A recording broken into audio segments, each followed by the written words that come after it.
And it's so outrageous to hear stories of moms and dads being spat on in schools, to hear stories of moms and dads in the pickup line and the school principal calling the police and asking them to be escorted off campus.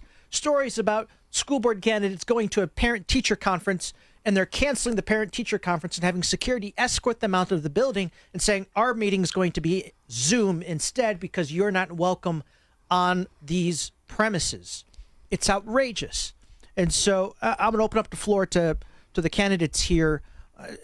Tell us about, because I think it's so important that everyday people, the listeners of this show, of this station, fully understand the hell that you're all going through. So who wants to go first and talk about some of the things that you've experienced on the campaign trail? Well, it's not so much our 92 candidates, Jeff, Tammy, and I being attacked personally. It's the group that we are running with that is being attacked. We, the Parents Illinois, that is being attacked. And I think people are mistaken by what our platform is. There's some words on there that people are confused by, but I think we're all in it for the same reasons. We want safety in schools for our kids. I mean, what's so wrong about that? There's nothing wrong about that. We want math, reading, writing, arithmetic taught in the schools. We don't need the transgender stuff taught into the schools. And that's my personal opinion. And it's bad. I mean, I've been in tears. And we're saying that we're a danger to kids. And I love kids. I've always worked with kids. And to hear that I'm a danger to students, I was hired by 92 in the past. I was a nurse there. And now I'm a danger to the students? Get real. I'm not. I'm fighting for the students. For all the students. Trish, I'm so sorry that you're having to deal with that, and it's tragic that you're not alone. Joanne or Kevin, you've been dealing with some of this as well. Yes. So when I chose to run, Joanne and I, being a married couple, we've dealt with some of the attacks of we would vote the same. Anyone that knows us both knows that's not true. We've also had some concerns around, there was a charge against me 3.5 years ago, a misdemeanor domestic charge, which was a day I'll never, ever, ever live down. I regret it with every ounce of my being.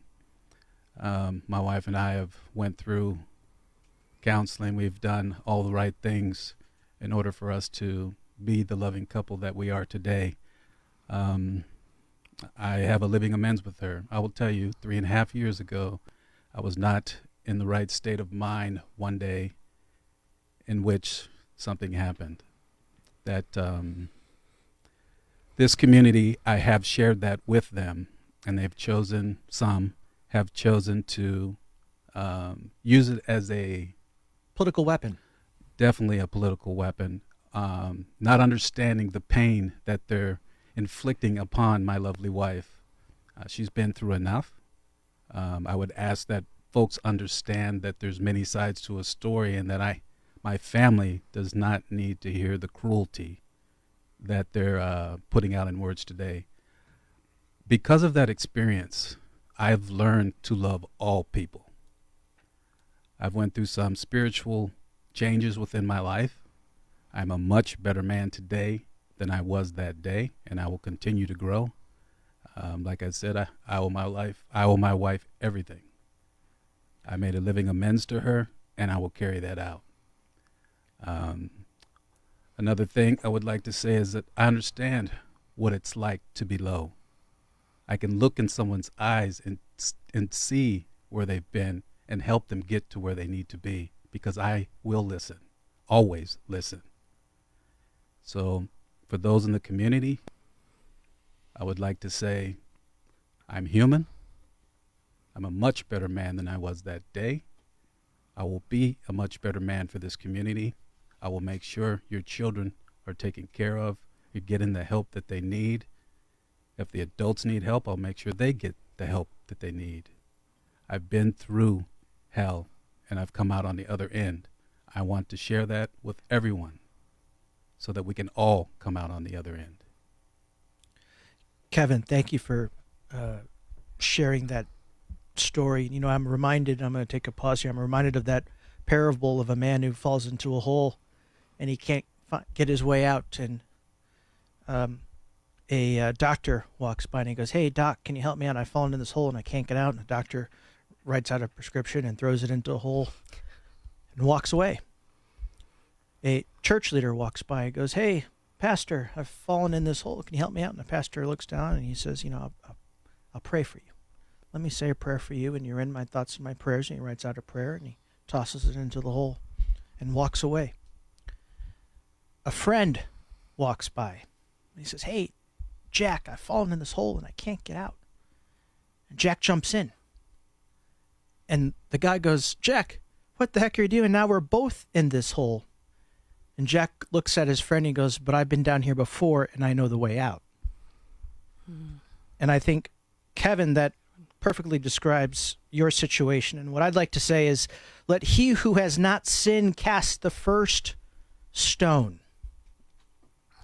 And it's easy to use these sorts of situations as a political weapon.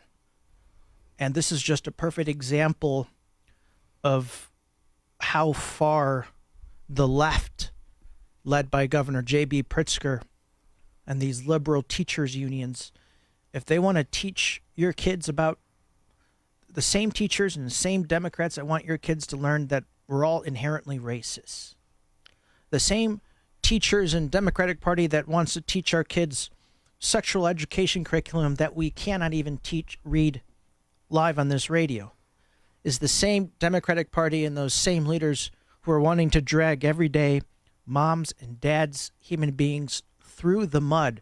Why? For political gain. They know what they're doing. This is not accidental.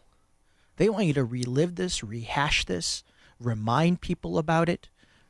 It is just disgusting. And so, Kevin, I really appreciate your service to the community. But for those that aren't supportive, let he who has not sinned cast that very first stone.